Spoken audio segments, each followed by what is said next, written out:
The galaxy was seconds from war.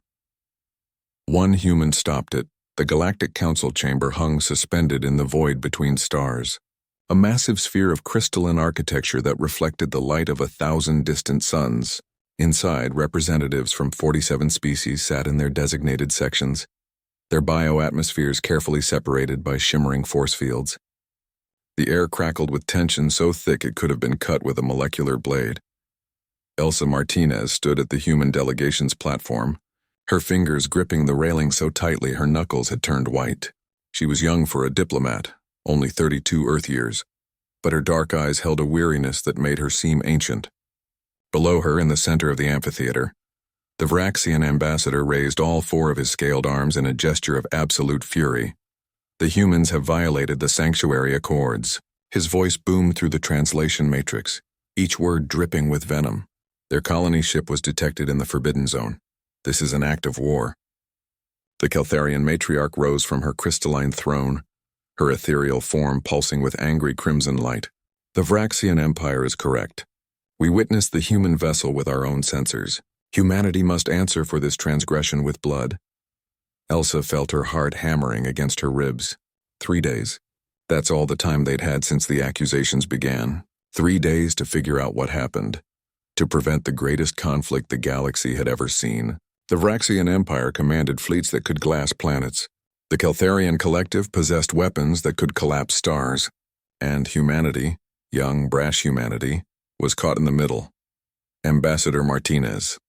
The Council Arbiter's mechanical voice echoed through the chamber. You have one final opportunity to present humanity's defense. The fleet mobilizations have already begun. Choose your words carefully. Elsa took a breath and stepped forward. She could see James Harper in the observation gallery above, his face pressed against the transparent aluminum barrier. He was the captain of the accused vessel, the Pioneer's Dream, and the man who had given her the impossible puzzle to solve. Honored representatives, Elsa began, her voice steady despite the terror coursing through her veins. 3 rotations ago, the Pioneer's Dream did indeed enter the coordinates you've identified. But the Forbidden Zone boundaries. She activated her holo display and a 3-dimensional star map materialized above the council floor. Have been shifting. Lies. The Vraxian ambassador hissed. The Forbidden Zone has been stable for 10,000 cycles. That's what everyone believed, Elsa continued. She expanded the map and gasps rippled through the chamber. But humanity has only been part of this council for 200 years. We don't have 10,000 years of data. So when Captain Harper reported gravitational anomalies, we investigated, and we found this. The hologram zoomed into a region of space that appeared empty. Then Elsa activated a different spectrum, and suddenly, a massive object became visible. A rogue planet, dark and cold, drifting through space like a ghost. A Class 7 wanderer, she explained. Completely dark, no star to orbit, moving at 0.3% light speed.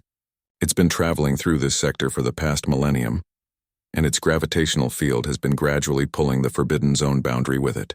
The Pioneer's Dream never violated the Accords. The boundary moved around them. The chamber erupted in chaos. Species began arguing in a dozen different languages, their translation matrices struggling to keep pace. The Vraxian ambassador's scales flushed a deep purple, a sign of cognitive dissonance. This cannot be, he stammered. We have independently verified the human data, a new voice announced. The Archon of the Stellar Confederation, one of the oldest species in the galaxy, projected their consciousness into the chamber. Our long-range observatories confirm the presence of the rogue planet. Humanity's analysis is correct. Elsa felt her legs threatening to give out, but she forced herself to remain standing. She wasn't done yet. There's more, she said, and the chamber fell silent. When we discovered this, Captain Harper didn't just retreat. He realized what this rogue planet meant. It's been pulling the boundary for 1,000 years, which means it's been moving through populated space. The Keltharian matriarch finished, her color shifting from crimson to deep blue. Through our space. Through all our territories. Exactly, Elsa nodded. This planet has been an invisible threat, distorting navigation data, creating false readings. How many ships have gone missing in this sector over the centuries? How many unexplained disappearances? She pulled up another display, a list of vessels lost in the region over the past 1,000 years. The number was staggering. Hundreds of ships, Thousands of lives.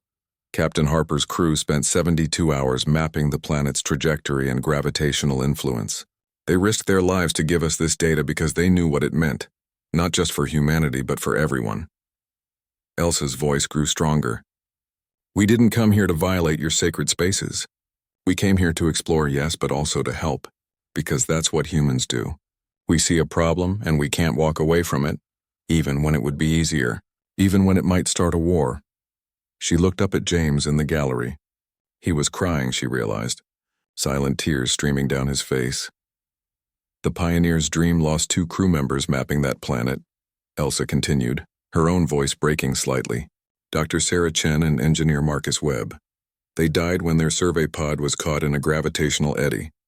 But before they died, they transmitted everything they'd learned, because they knew it mattered.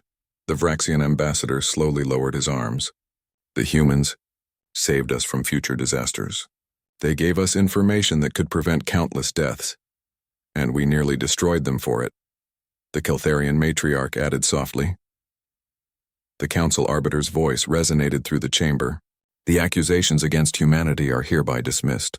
Furthermore, this council recognizes the sacrifice of the Pioneer's dream and her crew. Captain James Harper and Ambassador Elsa Martinez have averted not just a war, but potentially centuries of future tragedies. As the chamber erupted in something closer to celebration than chaos, Elsa finally allowed herself to collapse into her chair. Her hands were shaking. Her entire body was shaking. But they'd done it. Somehow, impossibly, they'd done it. Later, as the delegations filed out and fleets began standing down across the galaxy, James found her in an observation lounge. He didn't say anything, just pulled her into a tight embrace. How did you know? He whispered. How did you know they'd listen? Elsa pulled back and smiled through her tears. Because beneath all the scales and energy fields and different biologies, everyone wants the same thing.